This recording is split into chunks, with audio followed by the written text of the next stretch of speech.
মেঘলা আকাশ, কখনো দু এক পশলা বৃষ্টি। মেঘলা আকাশ, কলকাতার তাপমাত্রা কমবে। দুদিন শরতের আকাশে দেখা মেলবে না সূর্যের।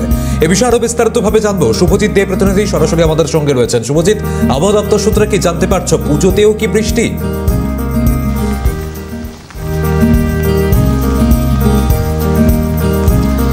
দেখো, পুজোর আগে এই মুহূর্তে বড় নিম্নচাপের যে সম্ভাবনা, সেই সম্ভাবনা কিন্তু নেই, যেটা আলিপুর হাওয়া অফিসের তরফ থেকে জানানো হচ্ছে।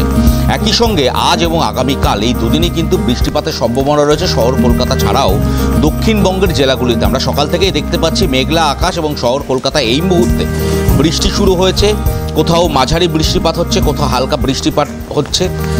একদিকে যেরকম শহর কলকাতা, অন্যদিকে দক্ষিণবঙ্গের জেলাগুলির ক্ষেত্রে 2 চব্বিশ পরগনা, 2 বর্ধমান, 2 মেদিনীপুর, হাওড়া, হুগলি, নদিয়া, এই যে জেলাগুলি রয়েছে এই জেলাগুলিতে কিন্তু বিক্ষিপ্তভাবে বৃষ্টিপাত হবে, যেটা আলিপুর হাওয়া অফিসের তরফ থেকে জানানো হচ্ছে। একই সঙ্গে আলিপুর হাওয়া অফিস জানাচ্ছে যে আগামী দুদিন উত্তরবঙ্গের ক্ষেত্রেও কিন্তু মাঝারি থেকে ভারী বৃষ্টিপাতের সম্ভাবনা রয়েছে। উত্তরবঙ্গের যে 5 জেলা রয়েছে তার মধ্যে আলিপুরদুয়ার এবং জলপাইগুড়ি, এই 2 জেলাতে কিন্তু ভারী বৃষ্টিপাত বা বৃষ্টির পরিমাপ কিন্তু অনেকটাই বেশি থাকবে বলেই আলিপুর হাওয়া অফিস জানাচ্ছে।